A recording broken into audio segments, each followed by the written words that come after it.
we get a phone call unannounced, and we hear a voice. Hey, it's Steve. What you doing? Want to come over to my house tomorrow? And we're like, Steve Jobs is calling us? And we're like, how'd you get this number? At the end, he said, I want to buy your company. So we said, thank you, not interested, goodbye, and we left. Please introduce yourself. I started out as a researcher in computer science for many years. Somewhere in my 40s, I got the idea to start companies. And now I've been involved in starting 5 companies, including Siri, which sold to Apple, and we put our technology on 2 billion devices.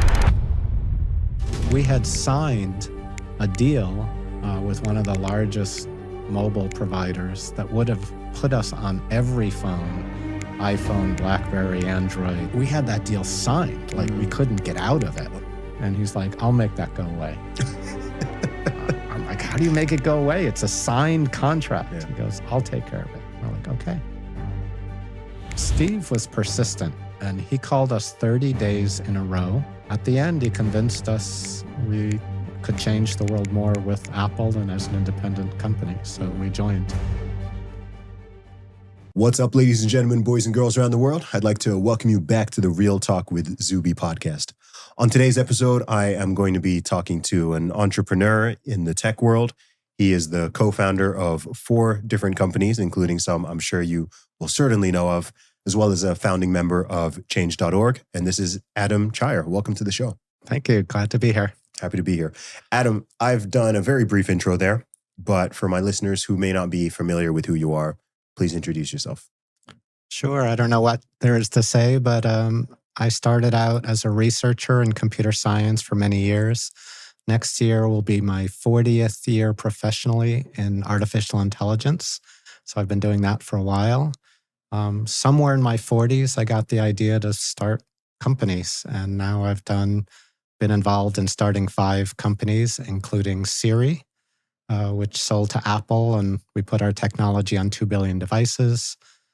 Sentient, which was the first large-scale machine learning platform company, right as neural nets were taking off. Viv Labs was sort of a Siri 2.0 company. I sold to Samsung, got onto about 500 million devices. Game Planner AI sold to Airbnb, where I was most recently VP of AI Experience. And then I was first developer and founding member of change.org, the world's largest petition platform with more than 500 million members in 200 countries. Okay. There's a lot to get into right there. And I'm sure lots of people have heard of and used Siri in particular, as well as many of those other things you mentioned. My first question about this is, what did the world of artificial intelligence look like 40 years ago? That's a great question. In the 80s, AI was this huge, I would call it a hype bubble. Back then, it was all about expert systems. So the idea was we were going to take knowledge of humans and enter it into computers. So maybe you're a legal expert, or maybe you're a doctor. You would take all the rules that supposedly we had in our head, and we would enter them into computers, and then computers could do our jobs for us or with us. So in the 80s, AI was big. Unfortunately, didn't quite meet the promise. So then we went into 2 decades, 90s and 2000s, where there was almost no artificial intelligence. And then I would say with the beginning of Siri, since that point, we've had AI everywhere. This might be a bit of a weird question because I think most people don't really think about it because it seems obvious, but what actually is artificial intelligence? That's not a weird question at all. It's a great question. First of all, it's a moving target. And some people say, oh my gosh, today AI is accelerating so fast. What will AI be in 10 years? I'm like, well, Gen AI, all of the technologies we use, we'll be bored with it. We'll use it, but it's not AI. So AI, first and foremost, is a moving target. It's kind of like we want computers to be able to be as smart and wonderful and intelligent as human beings.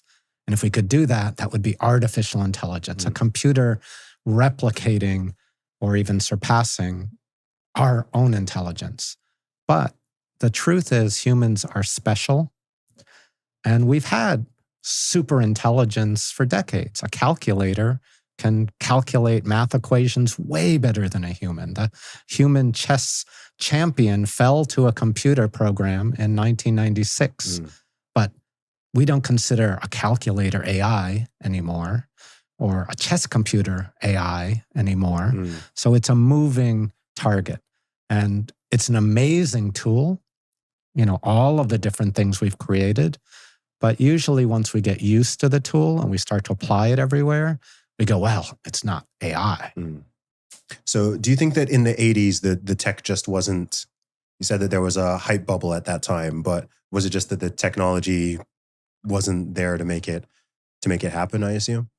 The technology is never there to make it. Even today, where we're going crazy about AI in this hype bubble, at some point, there's something called the hype curve. Even when Siri came out, at the time, people said, oh my God, this is the craziest thing ever, right? The movie Her started to be made, right? It was like the fact you could talk to a device and it would understand you and do things for you. It was a miracle. And then people started to realize, well, it's not a miracle. In fact, it fails for me a lot of the time. If I do certain things, it works. But other things, it doesn't work. It's not as good as a human, right? So you get this hype curve where it's the greatest thing ever. Then it's like, no, it's not. It's the worst thing ever. And then eventually, if it doesn't bottom out, it just becomes part of our everyday life. And when that happens, it's amazing. We use it, but it's not a miracle anymore. We just use it. So it's not AI. Think about the internet. I mean, the fact that you can in seconds get to any bit of information ever, it's a miracle.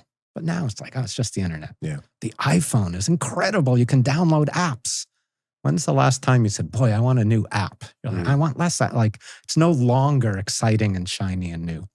So it's a typical hype curve. Interesting. In my research, I learned that there was something called Iris that came before Siri. Wow. So what is Iris? Good research. So in the 2000s, I actually was the chief architect for the largest AI project ever funded by the US government. So the project was called PAL, and sometimes called CALO. But the idea was that someday machine learning would help people do their tasks better. It was funded by DARPA. So eventually they wanted a military context. If you could have soldiers be more efficient in whatever they do for their daily work, that would be good. But this project was set in an office environment. So normal office workers who deal with email and calendars and contacts and projects and files. What Iris was an instrumented semantic desktop. What does that mean? It just had your calendar, your files, your folders, everything that you would use for your office environment. But it was instrumented in such a way that machine learning could watch you work, learn from what you were doing, and then try to help you do it. So Iris was think of it as like Microsoft Outlook or Gmail in a sense in the 2000s. But it had that framework where 250 top university professors and students, Genius Grant winners, all of the best people in the AI field at the time could now plug in and help learn and execute tasks in an office worker's world. Got it. And how did that project progress? Is that something that still exists or it morphed into something else? What was the story there? Yeah, great question. So it was a 5-year project, but every year there was a test that you had to pass, that we had to pass to get the next year of funding. And it was really like an SAT test, like the university entrance exam. So the task was we would build a system. It would learn a lot about the world you live in, like what projects you work on, who you work with, what roles do they have, et cetera. And then we would give a list of questions to the assistant, to the AI. And it would be like, okay, if Bob wasn't able to go to the meeting, what do you do? A, cancel the meeting. B, invite Sue. C, reschedule. And to really understand the right answer, you need to know a lot about the context. So every year we would get, if we passed the test at the agreed upon, advances, we would get the next year of funding. But after 5 years, it's a research project. So what came out of it? Really two things. One, 650 publications across the universities in the land. But also it got a lot of students, graduate students, PhD students working on these problems. And then they go into the commercial world eventually, or maybe they become professors. So DARPA at the time funded maybe 1,000 projects in those years, every year. But the two biggest ones were a virtual assistant that could learn. And the second was what was called the DARPA Grand Challenge, which was a self-driving car project. Okay. And if you go forward 5-10 years later, what is coming out, the two biggest things in AI in the early 2010s and 2015 was virtual assistants with Cortana and Alexa and Google Assistant and Siri, and it was self-driving cars. Tesla started doing self-driving car. Everyone did. So it's an interesting thing to think about how the role of government, which is funding a little bit long-term research, actually shapes the commercial world a few years out and gave us, I think, huge advantage. I mean, a lot of those people who worked on those early projects became people working on this now in the commercial world on AI and giving, hopefully, the US a big advantage. Thanks for watching this video. If you haven't already, make sure you subscribe to the channel for more full Real Talk with Zuby podcasts and clips. Thank you. So billions of people out there have iPhones, and therefore billions of people have Siri and have used it and have accessed it. What is the story of Siri? How did that come to be what it is? Wow, that's a great question. You'll never believe it, but my first version of Siri was in 1993, which was the year before I saw a web browser. So at the time, just to set context, everyone had a PC on their desk. You had to load it up with software, using CD-ROMs or floppy disks. And then you'd have the programs and you would compute using what you had on your computer. And so I said in 1993, someday there will be content and services around the world. And we'll need a way to discover those services and to interact with them. And I never thought about hyperlinked multimedia web pages as the way to do that. I thought everyone would have an assistant and you could say, I want to know this or I want to do that. And the assistant would help you get the job done by using all those distributed services. So that was the original idea. I built a prototype in the 90s, working with David Martin, Luke Julia. It was like I had an iPad-like device. You could do handwriting recognition to write your request. You could speak to it.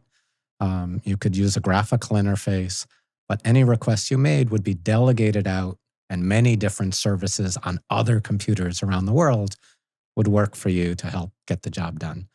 So through the 90s, I did probably 50 different versions of Siri, meaning voice AI-like systems with some colleagues, but never got around to or never thought to start this as a commercial company, a startup, until much later. In 2007, the iPhone came out, and in 2008, the App Store.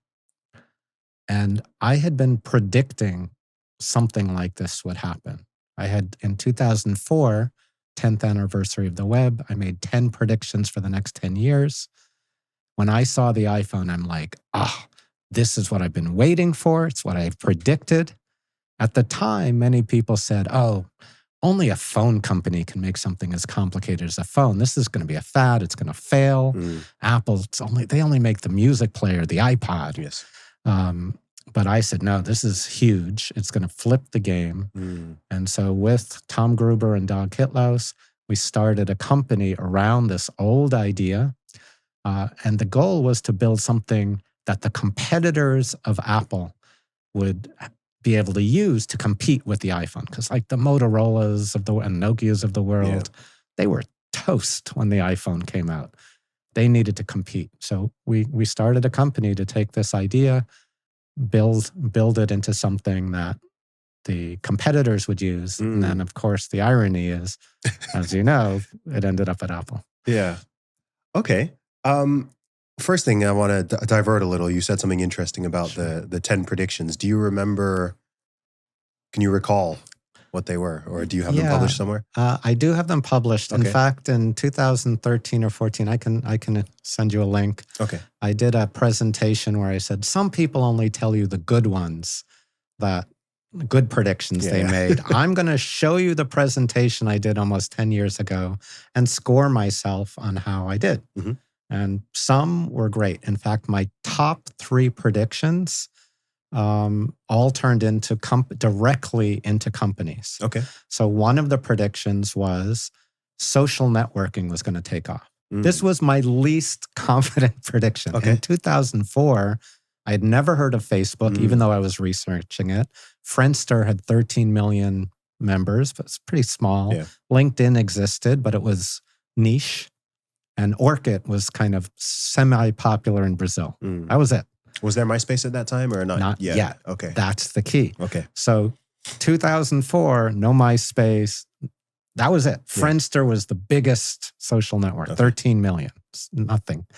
But I thought about it. I did research and I go, I believe this will happen. 2 years later, at the end of 2006, MySpace became the #1 trafficked website in the US. Yep. And I'm like, for me, I talk about to time things to market. I make predictions. I call them trends. And I wait and I look for trigger moments.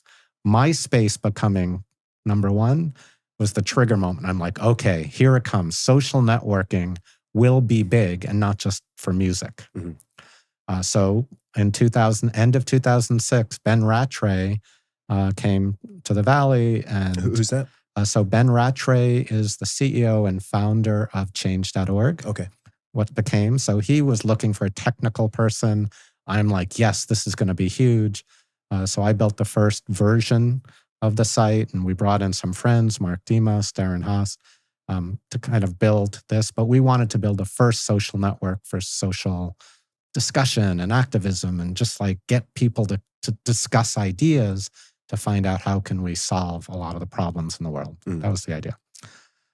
So that was a good prediction. A second prediction was that data is going to move to the cloud. Okay. We didn't call it cloud back then.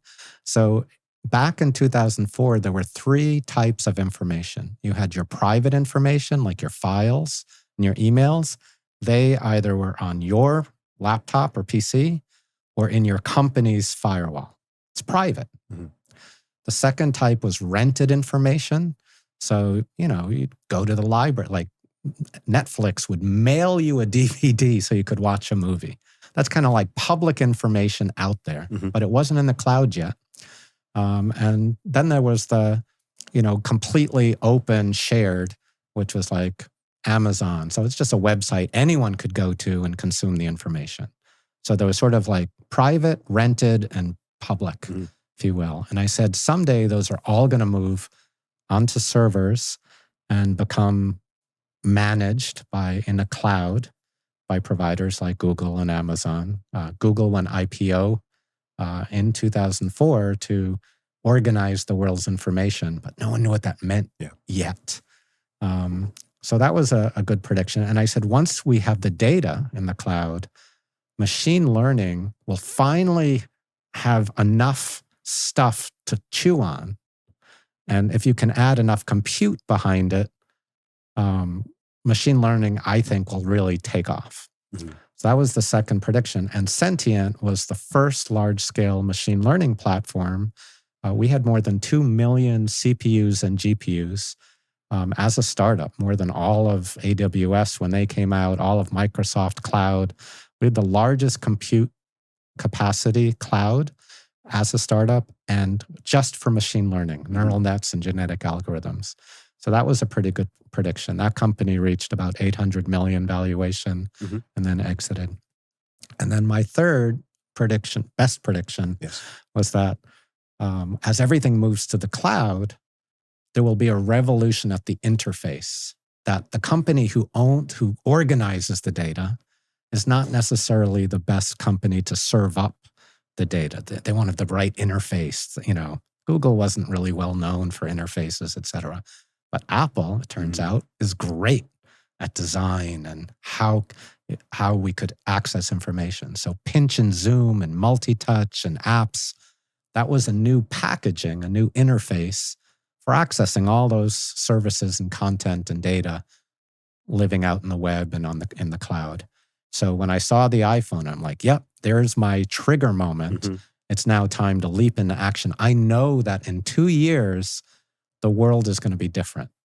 Microsoft, Motorola and Nokia are toast. Apple is going to be dominating. There's going to be competitive responses. We need to get there.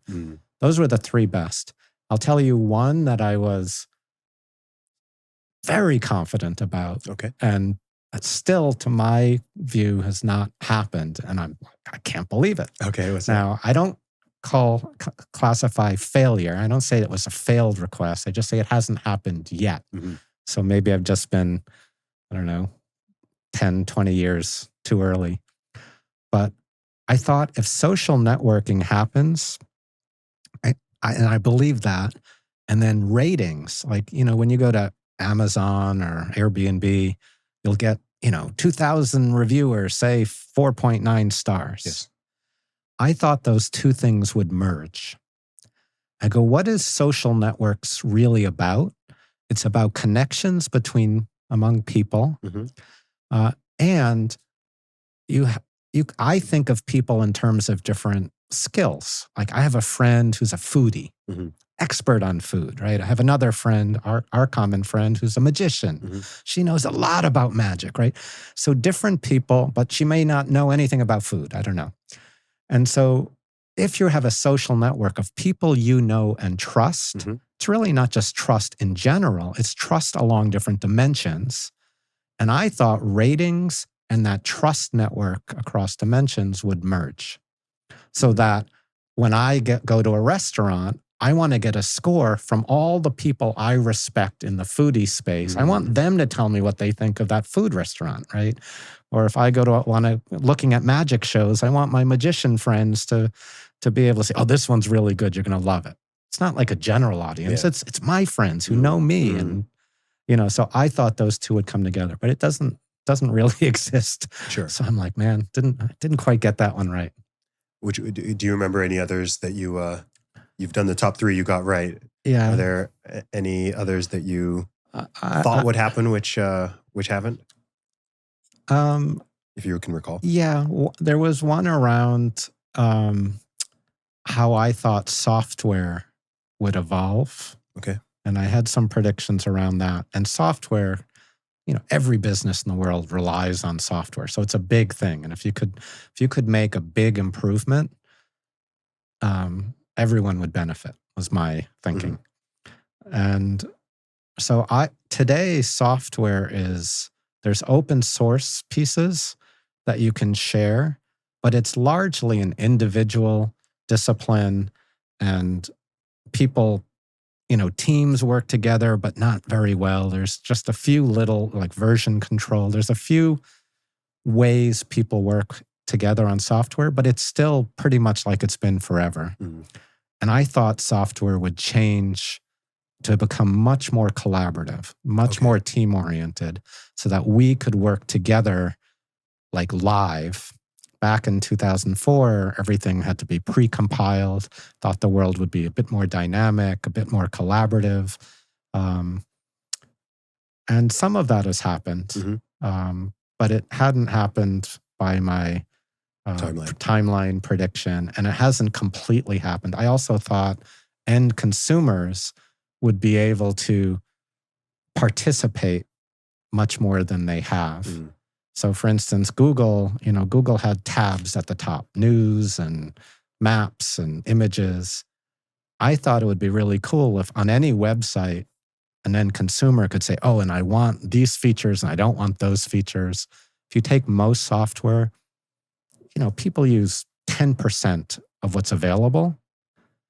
Why can't they bring the 10% that they want, maybe add another 10% from something else to make it much more customized? But that's not how it works today. Everyone gets software as imagined by the creator, not by the consumer. And that dynamic hasn't changed. So here's another, it's kind of technical, but kind of another, not failure yet, just hasn't happened yet. You were overly optimistic. Exactly. There we go. I like that. Awesome. So as we all know, Siri is now the voice assistant for Apple and iPhones and has been for a long time.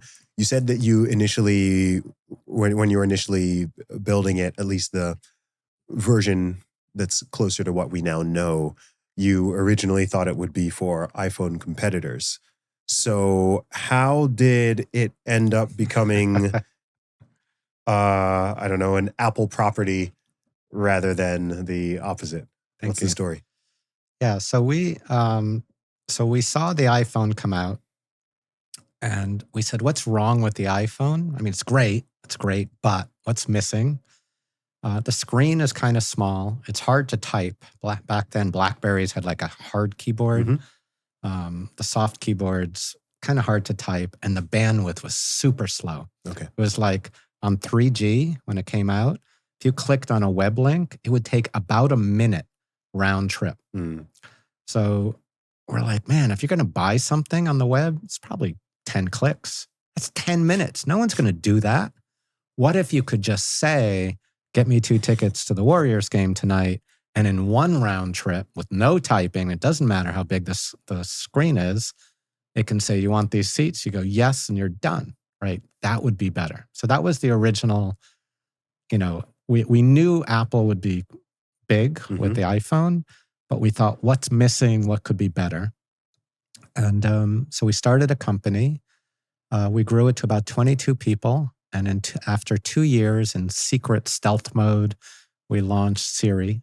One of the meanings, by the way, for Siri is secret in Swahili. And for me, that's a reference back to the original stealth secret days. We're not telling you what we're working on, that kind of stuff. But the CEO gets the official meaning. He's Norwegian-American, Dag Kitlaus. And the official meaning for Siri is beautiful woman who will lead you to victory. It's a Norse goddess metaphor. And so that's the meaning. So we built an app after 2 years, 22 people, launched it on February 4th, 2010. People started to download it. My favorite tweet at the time was someone said, it's like someone came from the future and said, dude, you have to try this app. And I'm like, yes, that's what I was going for.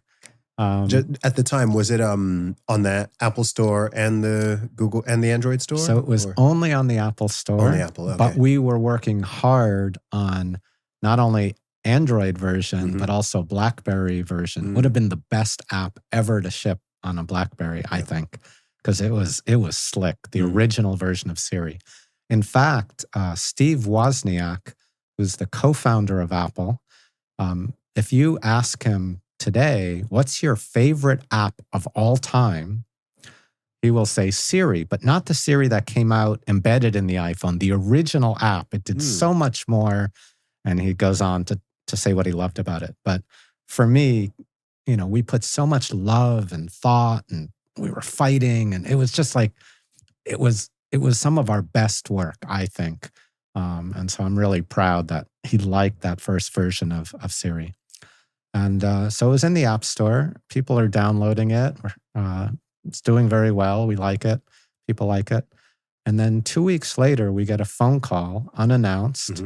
Our CEO's on his iPhone. He's like, swipe, swipe, swipe, because it says Apple Cupertino is calling. Oh, I see. Okay. He's trying to swipe to answer the phone, and it wouldn't pick up. It's like 7 swipes, and then finally it picks up, and we hear a voice.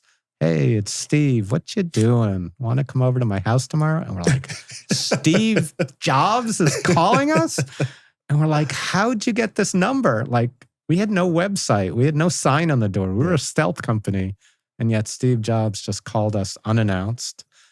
We went to his house. We spent 3 hours in Palo Alto. We talked about the future. Got in my first argument with Steve Jobs on day one, even though he was trying to flatter us. I'll tell you more about that if you want. But at the end, he said, I want to buy your company. Wow. And this is just 2 weeks after we're launching? 2 weeks after launch. Okay. We thought Apple was just the most incredible company and Steve Jobs, this iconic figure. And so we said, thank you, not interested, goodbye. And we left. True story. Yeah. And what was the thinking behind that decision? We weren't planning to sell. Okay. We had signed a deal with one of the largest mobile providers that would have put us on every phone, iPhone, BlackBerry, Android, preloaded above the fold with huge, primetime TV ads and billboards. And we had that deal signed. Like we couldn't get out of it. Okay. So we're like, Apple wants to buy it. We're like, we can't. So we just weren't in that mindset. But Steve was persistent, and he called us 30 days in a row. And at the end, he convinced us we could change the world more with Apple and as an independent company. So we joined. And really, a few things happened. One is he convinced us he understood the full vision of what we wanted to do and would support it. Second is the numbers, the financial numbers got much bigger than the original offer. And the third is we're like, well, but we have a commitment to ship on BlackBerry and Android like soon. And he's like, I'll make that go away. I'm like, how do you make it go away? It's a signed contract. Yeah. He goes, I'll take care of it. We're like, okay. You said you got in your first argument with Steve Jobs the first time you met him. So I feel like there's a good story here. Not a lot of people can say they've been in arguments with Steve Jobs. I've been in plenty. It's what it's for me. This is the thing that defines Steve Jobs and makes him great more than anything else. And it actually, I was recently watching your 20 Things I've Learned. Oh, yeah. Kind of discussion. And some of the thinking, some of the points in there reminded me of this story. So the way I define it, first of all, Steve was super passionate. Like he was not relaxed. Yeah. He wanted to win. Like he wanted to do great. And by win, it's not like beat others. It's to do great things. He wanted to do important work. Just fire. Like there was nothing chill about Steve Jobs. But the thing that I admire about him most is that he wanted to get it right rather than be right. That's how I describe it. So many people, especially those who are as accomplished as someone like Steve, he's already a multi-billionaire. He's redefined so many fields from computing to movies with Pixar, to mobile with the iPhone, to music with iTunes. He's already done so much. You'd think he'd relax. You'd think he'd relax, and you could almost grant him as like, okay, this guy is accomplished. He knows more than anyone else in the room. But Steve wanted to get it right rather than be right. And he was always open and looking for a contrarian opinion. So that first argument, he says, Adam, Apple's thinking about acquiring, and he named a certain company, which I won't mention. Do you think that we should buy this company? And I thought about it, and I said, no, I don't think so. Absolutely not. He's like, what? Why? And we started going at it, like back, and it was heated. Yeah. It was fun. And at the end, he says, interesting. Okay, I'm going to think about it. And it's what I loved about Steve, because we got into many arguments over the years. If you couldn't, I've seen with other people, if you couldn't back up your argument with data and logic, he'd knock you aside. Like, don't waste my time. We've got to do big things. But if you had a reasoned argument, he was open to changing his mind. And sometimes it went my way. He never bought that company. Yeah. Sometimes he would say, Adam, I've heard you. I've thought about it. We're not going to do it your way this time, but here's why. Yeah. I'm like, great. He's the boss. Yeah. I get it. But I felt heard, considered, and I understood the rationale behind it. And I think for me, that was his greatest feature, that he wasn't just open. He sought out contrarian ideas that challenged his own beliefs because maybe he was wrong and he wanted to get it right rather than be right. And you kind of spoke about a lot of times, it's hard if you believe something and you're wrong to admit you're wrong and change your mind. Yeah. People want to be, all of this kind of stuff is being man enough, open enough, like human enough to admit you might be wrong and to truly consider a different opinion. I love that about him. No, that's really interesting to hear because I don't know many people at all who actually, I know a couple people who have met him, but not many. And with someone like him, especially, with his passing and someone like that who's sort of seen as a legend, with legendary status come a lot of myths and stories and rumors and impressions. And, someone writes this book and that book and here's this and there's this movie made and they add here and take away there. And it can be difficult to know, okay, like what was this person really like? Yeah. And obviously he's famous for being, let's say bullish and, just get this thing done. Some people say that, he was like really mean. Some people say that, almost the opposite of what you said, that like he had to be right. And what you said, the nuance there is actually very interesting. Mm-hmm. The obsession with wanting to get it right rather than wanting to be right. And I feel like that's the kind of insight you're not going to get from a movie, or you're not going to get from hearsay. So it's very interesting to hear that from someone so I haven't read on purpose. I have not read any book on Steve or seen any movie. I've avoided them because I have my own impressions, my own memories.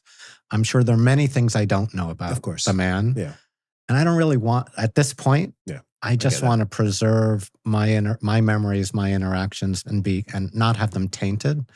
But from my perspective, that's what I saw every day. He showed up. He worked hard. He cared. He cared more than anyone, and he was always seeking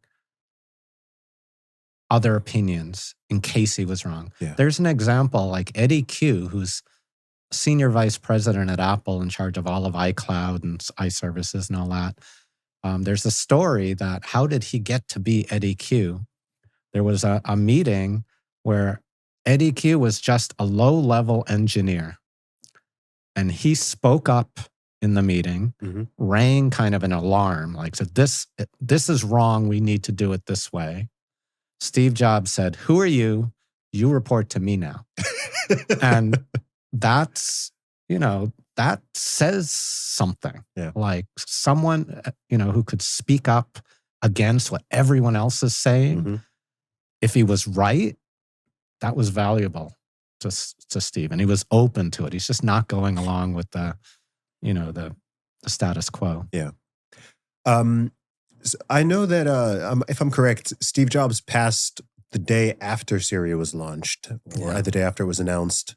Yes. On the iPhone. So talk me through firstly, before we get to that, what was it like to have Apple buy the company? I mean, that must have been exciting. That's a pretty big deal. Yeah, it was a pretty big deal. Yeah. We were the whole transaction and due diligence was all done in secret because we were like churning towards launch on BlackBerry and everything else. And maybe this Apple deal falls through. And so we were staying up all night and not telling the team, because like why get them all spun up and distracted So if it doesn't happen? Just a few of you knew it. Right. Okay. So one of the exciting parts of what's it like to all of a sudden sell your company to Apple, during the due diligence negotiations, we said, Steve, if this goes through, will you come to our team and welcome them to Apple? And so when it went through, he kept his word, drove up in a silver Mercedes. We had like holding the elevator, like it was super secret because you have to it was before the SEC had approved the transaction. Okay. And so like the whole thing could fall through if anyone saw Steve Jobs, if it leaked. Oh, I see. Got it. But he came up, we had gathered the whole team together in a conference room. We just said, but everyone has to leave their phones at their desk, which was weird, but we didn't want any photos. Yeah. And he came in, we thought we'd get 5 minutes with him, but he spent an hour answering every question. I still remember the poor guy who sheepishly rose his hand and said, well, what about the BlackBerry version I've been working on for months? And Steve Jobs just started whistling taps. And I'm like, oh, man. But overall, it was such a good moment to go. They really made us feel welcome. And Steve was very protective of our group. He didn't want big company culture to change what, the magic that we had going on as a startup. So it took them 6 months to build a space for us in the main central building before we moved in. I remember I was walking with the CEO, Doug Kitlaus, and we had these Siri lanyards. And Steve was walking through the cafeteria, his head down, like, don't bother me. Mm-hmm. But he kind of glimpsed out of his eye. He saw the Siri lanyards. And he's like, Siri, lights up. Siri, guys. He's like, how's the transition going? Is there anything I can do? He's like, I want you to think of Apple as your candy store. I remember that. So they treated us so well. Yeah. We worked so hard. In 18 months from the acquisition to the launch, we were a tiny, tiny team. Today, the Apple Siri team has, 5,000 people, 10,000 people. We were less than 100 people all in, like QA, localization, servers, everything to launch Siri. We had to make it work in different languages. We had to embed it into the phone. It was phenomenal work by the team, so kudos to them. And then on October 4th, 2011, Siri launched. And yes, the very next day, Steve died. And his admin wrote to me about 10 years later and said, I've been meaning to tell you this. Steve was clinging to life to see the launch of Siri. And I like to say, I made reference, we talked earlier, that AI was big in the 80s, but nothing in the 90s or 2000s. Steve can now be credited, in addition to movies and computer and music and iPhone, he can be credited, I think, as seeing the coming wave of AI before anyone else.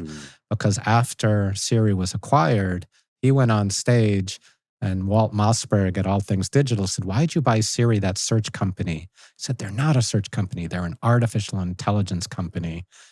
And just like that, afterwards, you've got IBM Watson and self-driving cars and just on and on. Like Alexa. It's been Alexa, but 15 years, Google Home, all that. It's been AI every day. Yeah.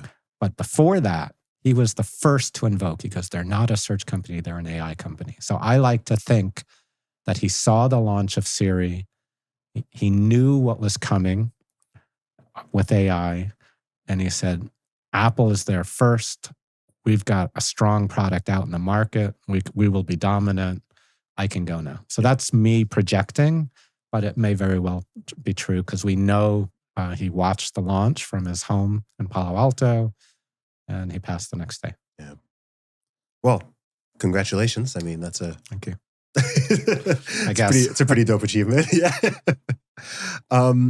So given where we are now in 2025, there's so much talk, 14 years later, there's so much talk and hype about artificial intelligence, LLMs, all of this.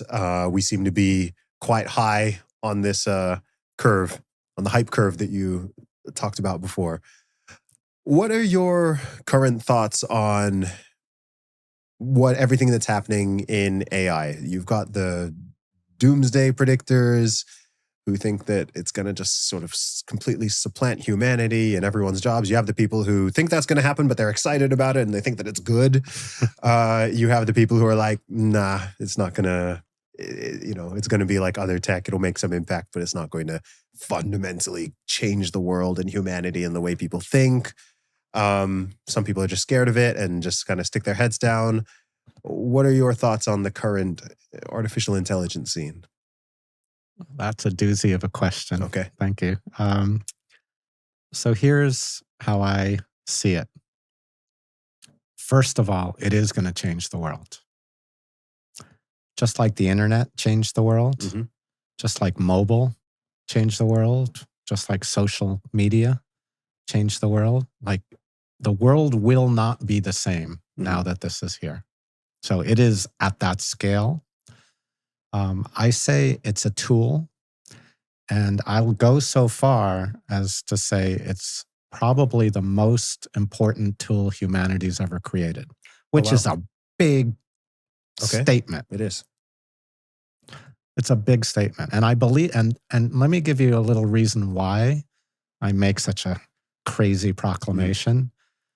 Whenever a new technology comes out, like you hear about quantum computing or, cryptocurrency or this or that, blockchain, I ask one question. Is there something we could do now that we couldn't do before? So like with quantum computing, we've got more and more qubits are being done in the labs, et cetera. I'm like, well, have we solved a problem yet with a quantum computer that we can show that no classical computer could do? If not, it hasn't really changed anything. With AI, I think we can already say that that's true.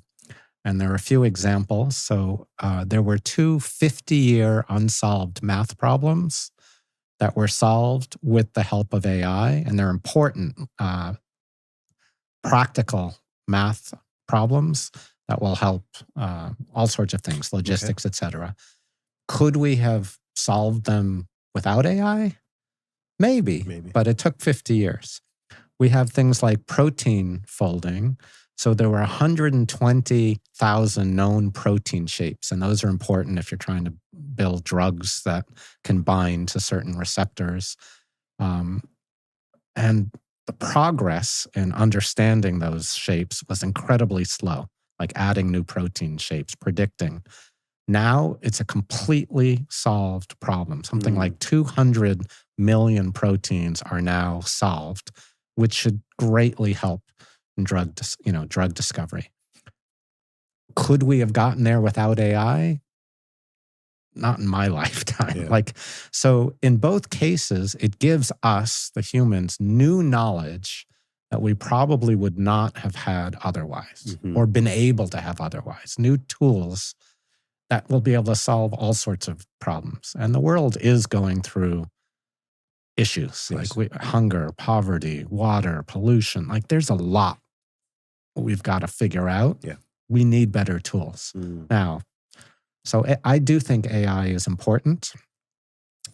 That said, I also see the complete limitations of AI today, the generative AI. And I'll give you a really silly example, but it just kind of goes to show. People say, oh, ChatGPT is 10,000 times better than Siri. I'm like, oh, really? I go, with Siri, I can say, hey, Siri, tell my wife I'm going to be late, and it sends her a message. Can ChatGPT do that? Oh, no, I can't send a message. With Siri, I can say, oh, make a reservation tomorrow night at the French restaurant and whatever. Can Chat? No, it doesn't do the reservation. So, they're different beasts. Sure. ChatGPT is incredible at what I call knowing things. Siri is much better at doing things. And you want both. Remember my 1993 version, I said, I want an assistant where you can say, I want to know this and I want to do that. we don't have an architecture today that supports both. And when you get all of this agentic stuff and things that you're hearing about trying to add doing into it, in my view, it's being done all wrong. It's not gonna work. You have to it's what you get when you force fit a doing requirements, which are like authentication, transactions, live APIs. There's all these things you need into a knowing architect. It just doesn't work. It's not going to work in my view.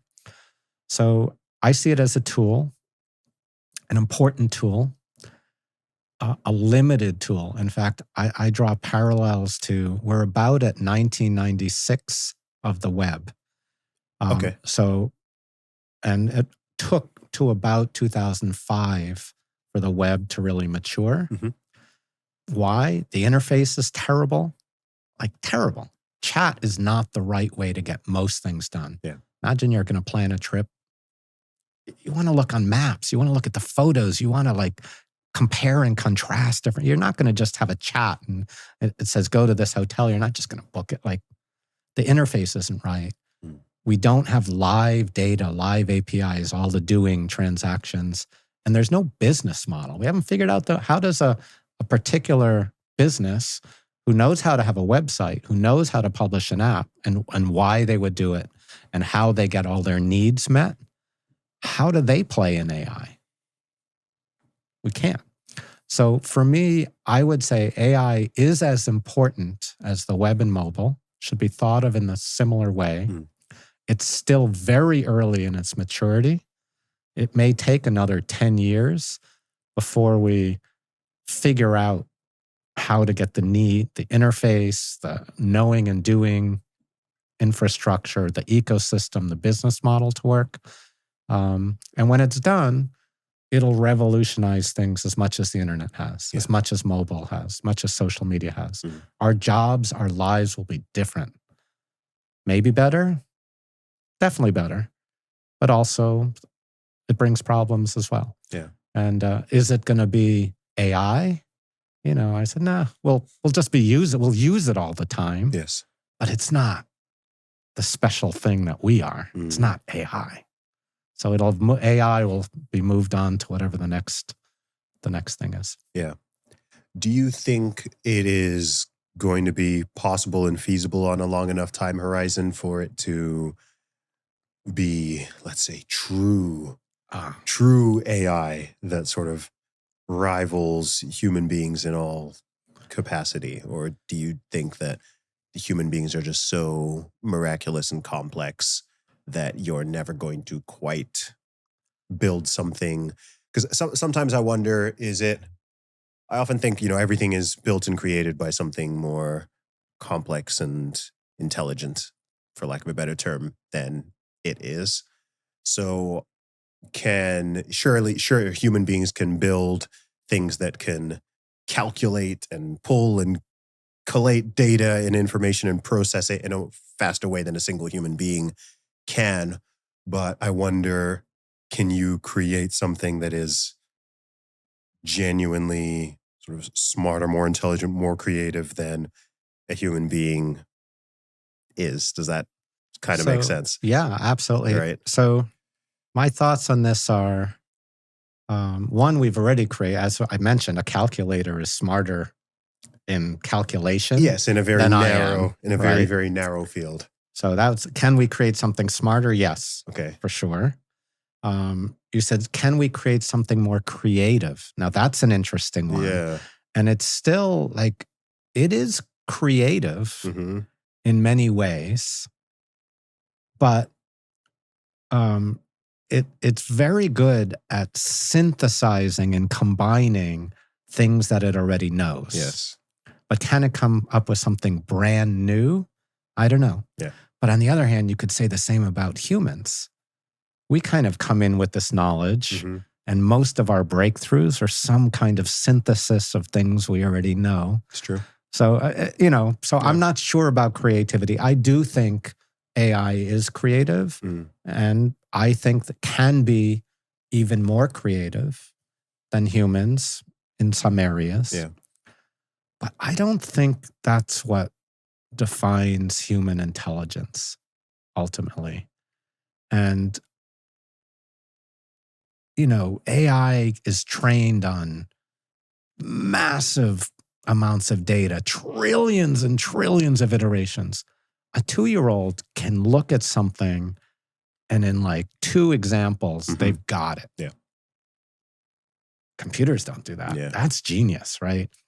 The AI of today, the GPT, the PT stands for pre-trained. Okay. It's not learning as it goes. It doesn't learn as it goes. It's pre-trained. It's cached knowledge. It's static. Yeah. That's not how humans work, right? And so could this happen someday? I think so. Yeah. I don't believe just because we're made out of meat and it's made out of silicon, that the processes are that extra magical. So I think it could happen someday. Yeah. But I think we're not on the path yet. I mean, as miraculous as the technology is to have gotten this far, I don't think we're on a path. And there are many people in AI who would argue with me and say, all you need is this reinforcement learning, and that will solve everything. We just need to make it bigger, faster, better, or whatever. Yeah. I think fundamentally we're going to need a different approach. But that doesn't mean it can't be insanely useful in the short term. So my prediction is in my lifetime, so hopefully I'll last another 40, 50 years, I don't think I will ever see AI as generally intelligent as I am or as a 2-year-old is. Yes. But I do think it's feasible at some point. So if we don't kill ourselves in the process, first, because like these AIs are like burning the planet, like the amount of insane energy required, it's ungodly, right? We may get so in love with this technology that we stab ourselves in the foot or whatever, for sure, shoot ourselves in the foot and eradicate the planet in the process, right? It sort of defeats the whole purpose. Yeah. So I'm not optimistic I'll see that in my lifetime. I do think for quite a while humans are special. Yeah. But wow, it's pretty amazing. I'd like to think we always will be. Yeah, I think so. I'd like to think so too. But I also wonder with with this idea of like sort of general intelligence as well, is would it even be possible without it being fully embodied? In the same way that it can be difficult to truly know how intelligent certain animal species are because of the limitations of their bodies, right? So people know, whales and dolphins are smart. We know that. But they don't have hands and feet, right? So they're very limited by the fact that they just have little fit. Yeah, exactly. So I don't know if a dolphin had hands and feet and opposable thumbs, would they be able to like build things? Like we don't know because they don't have it, right? So you could obviously have an AI which is like incredibly good at spitting out information or even creating certain things or generating images or even generating video and so on, but you wouldn't know the extent of the intelligence unless it was embodied and then able to like build and create in the way that human beings can. I mean, if you put a bunch of them together, could they build a city and not just build a city, but have certain things functioning and hire that? Like, you wouldn't know that if it's just a chat, like a glorified chatbot. You're never going to know, just how smart it is really. Yeah. I do. I think you're on to something. I do think physical embodiment matters. I do think robots will, as quickly as we've had advances in this electronic realm, I do think there'll be breakthroughs in the robotic realm too. So maybe they will become embodied soon, meaning in my lifetime. Yeah.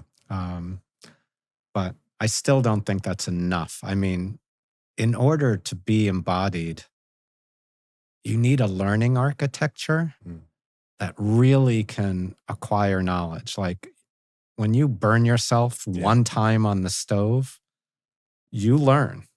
And we're somehow set up as this kind of continual, we set an expectation, like when you're going downstairs and you're expecting when your foot's going to hit the stair. And all of a sudden, if it goes a fraction of a millimeter past where you think the stairs should be, your body's on alert, right? Our whole architecture is built on, I'm expecting things in the world. And when something is out of expectation, whoop, whoop, alerts go off, and I'm learning from that. Yeah. My hand is burning. My foot just stepped on air instead of a step. Right. We learn. And, I don't think today's architecture is set up to do that, like as humans do. Can it? So I don't think embodiment plus LLMs, for instance, are enough. No, it's not. But could we come up with a different architecture? You'd also have to be able to learn from perceiving and seeing or even hearing about other things, right? So, if I see you touch the hot stove and you get burned, I don't need to then go and do the exact same thing to know it. I could just read about it. I could see someone else do it. I could, just get that knowledge from I don't know, a YouTube video, whatever it is. My parents just say something and I'm like, okay, cool. I'm remembering that. Right. But then you'd also have to think of like, what's true, what's false, what might be different for you, what might be a majority case, minority case. That's why I just mean like human beings we underestimate, I think some people sort of underestimate our complexity. I see people who think like, oh, we're almost there with AI. Like it's almost the same. I'm like, no, like it's just like, I think you're getting over your skis here. That's what got me into AI 40 years ago, almost 40 years ago, is the complexity. Yeah. And I give an example. People are like, well, why doesn't Siri understand me every time? I'm like, the fact that it understands you at all is incredible. And I give the example.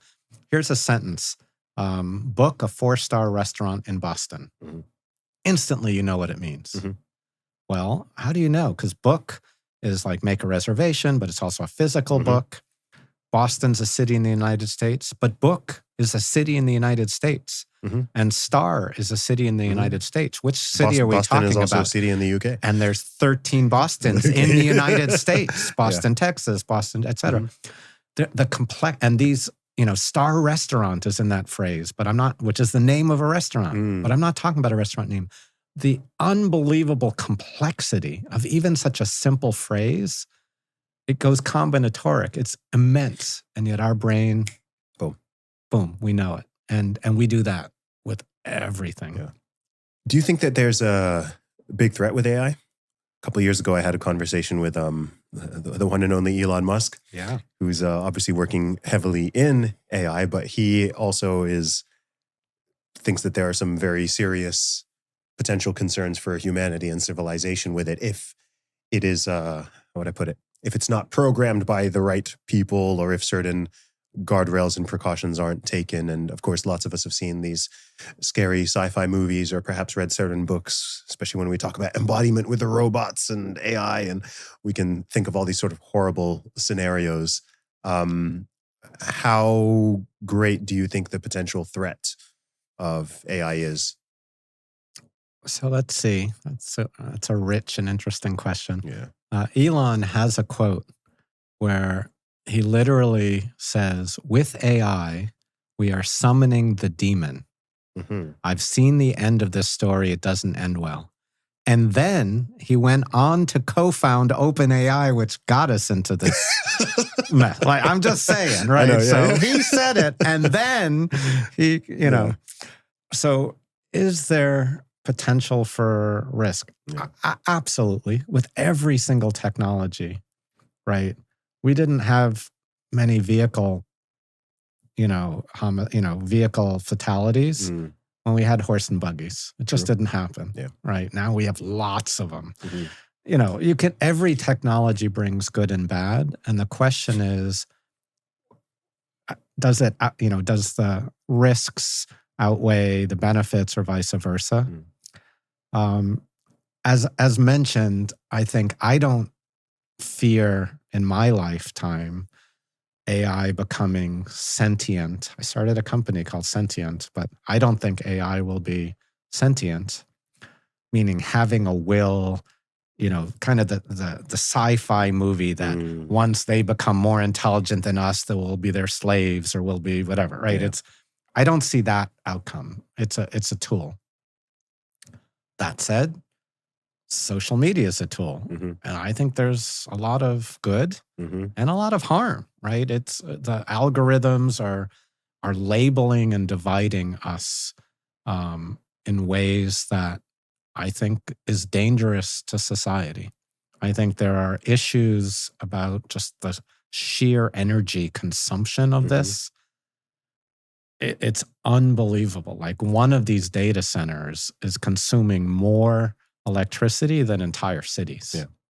I mean, it's just not sustainable at some point. That said, I'm largely an AI optimist. And here's why. AI, we're going to have lots of problems to deal with. We have wars, we have hunger, poverty, water, etc. There's a lot of existential threats to humanity. We're going to have to figure some of this out, in our lifetimes, right? There's a lot of risk separate from AI. Yes. And if I were to, weigh them and rank them, AI's, the fact that AI would become super intelligent and is way down on the list. That said, AI has the potential to serve as a tool to help humanity solve many or all of these existential risks. So it may cost an incredible amount of energy, but it might be able to help us create new energy sources. Got it. It might, help divide us like social media sometimes does, but it can also bring us together if used in the right way, in a way that we couldn't do before, et cetera. So I think, for food, for drugs and medical issues, it has potential to help us. Like I gave the example of the protein folding. Technologies like these could help increase the longevity of human species or to help the world.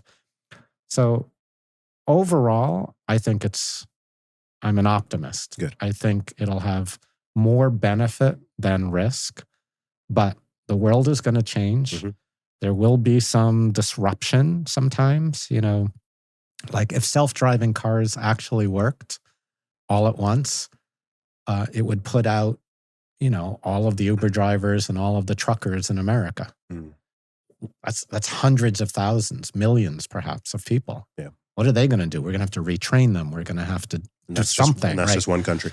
Right. And so the question is, we know AI is going to change society. The question is at what rate and pace, and when there are these moments of disruption where one group, all the toll booth operators at one time, they all lost their jobs, right? Once we had automated toll booths. Yeah.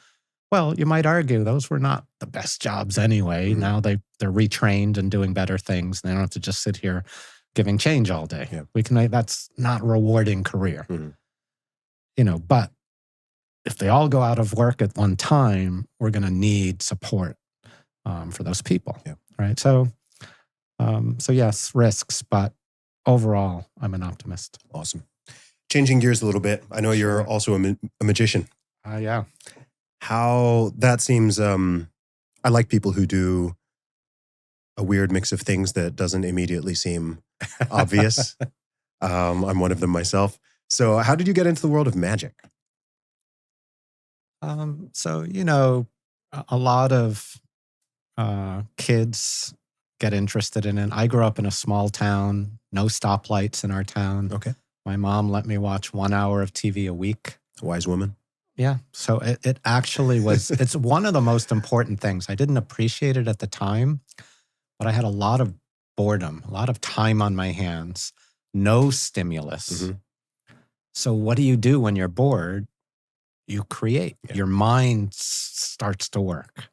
For me, I was interested in comic books, and magicians were like real life superheroes because they existed. They could do magical, superpower things, float across a stage or disappear or whatever, but for real, sort of. So that was like better than a superhero. So I was interested from 10 to 14 and, puberty and girls and all that. And I left it behind. Yeah. But when my son turned a teenager, it was something we could do together. And, teenagers need to separate from their parents a little bit and rebel. But it was something we could share in common. And anything you can do with your teenage son is like gold. So that's what got me into it. When I have a passion, I'm passionate about NBA basketball and Magic. And so I go deep, right? So now I've gotten to work with, David Copperfield, and I'm friends with all, any top magician, there's likely that I have a good relationship with them. I've created things, I've performed. I say I've performed for presidents and palaces, for students in stadiums, and on TV for Penn and Teller, Fool Us, television show for millions. So it's creative. You say it's kind of non-obvious, but I actually think AI, tech, and magic and entrepreneurship is completely obvious. Okay, connect them for me. So I say that a magician and an entrepreneur are exactly the same. The first part, and maybe the hardest part, is to imagine a vision, an impossible, magical future that doesn't exist today. And then you work backwards and you figure out the math and science to make it real, right? So an entrepreneur striving to create a Siri or the next version of Siri that doesn't exist, it's exactly the same process as David Copperfield wanting to fly across the stage or upcoming, he's announced he's going to make the moon disappear. All right, there's a vision. How do you work backwards and make it happen? Right. So I love the creativity, the invention. Magicians are often a little bit colorful, which is kind of fun. But fundamentally, the process of being an entrepreneur and a magician is exactly the same. Yeah. And I think Steve Jobs understood that more than most. And whenever he did a product reveal, it was not well, we have a new feature with this many gigabytes and this many megabytes and da-da-da. It's this. He created something that made you feel. And what is magic? It's when you feel wonder. Yes. And when Steve Jobs did that, he made you feel. And he used magician methods, presentation methods in his performance. So I'll give an example. He started out one keynote where he said, the iPod has always been about being 1,000 songs in your pocket. Up on the screen is this huge picture of a pair of jeans with the pocket. And he goes, do you ever remember, did you ever wonder what that little pocket at the top of your pocket is for? Like the change purse piece. And everyone goes, no way. Like literally, it's like a magician saying, that card all the way across in your wallet, that signed card you did. And you're like, no, that cannot be my card. So everyone, did you ever remember what that little pocket's for? Wonder what that little pocket's for? And then he goes, now we know. And he pulls out the iPod Nano. Yep. And everyone's like, oh. Right? That was a magician. So for me, magic and technology and presentation and creation and invention and demos and trying to imagine a better, exciting world and then figure out how to make it come true, it's all the same. So it is, for me, obvious. Awesome. Adam, what is next for you? Wow. That is the $1 million question, or 64,000.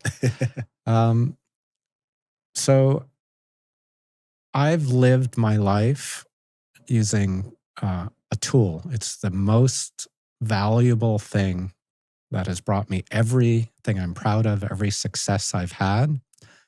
And it works like this. Life is short. It's a gift. I don't know why I'm here, but I know I'm lucky to be here. And in order to not waste the gift, you have to make the most of the time we have. So how do you do that? And who gets to define what's a good life? What's the most you can do? You do. It's kind of a selfish view, but I'm here to I get to decide what the best life I can have is. So what I do is I treat life like a book with chapters. You're going to be a different person at different phases of your life. When you're in a good chapter and you're happy and fulfilled, squeeze the juice, like ride it out, make that chapter last as long as you can, and just make it as incredible as you can. At some point, you're going to say, I've changed, or maybe the world has changed, or something's happened that this chapter is coming to a close. A lot of people are afraid of change. I just say, no, the next chapter is going to be even better, and I can make it anything I dream it to be. So I go through this process when I come to a chapter change moment, and I'm in one of those right now, where I focus on what's the core emotions I'm feeling. Is it frustration? Is it desire? What do I need right now? That I was different than when I was 20 or when I was single or whatever. What do I need? Once I get that core truth in my chest, I turn it into words that capture that emotion. And then I tell everyone I meet, this is what I'm going to do. And even if I have no idea how I'm going to do it, and by putting it out into the world, it commits me to it. And people start to help me achieve my goal. I call it verbally stated goal. So that's the process I use. Right now, I'm at a chapter change. I just took a little break, traveled the world. It was fantastic. And now I'm going to get bored, which brings creativity. I'm going to focus on what's important to me now. I'm going to be very open. Maybe I'll do nothing. I could retire. Maybe I start another company. Maybe I join a big company. Maybe I change careers. Maybe I start a podcast. No, definitely not start a podcast. And so I don't know. I don't have that goal yet, but that's how I will get to that goal. Awesome. Well, Adam, thank you for the gift of your time. Thank you for sharing your wisdom. Your story's fascinating, and I'm excited to see what's next. Thanks so much.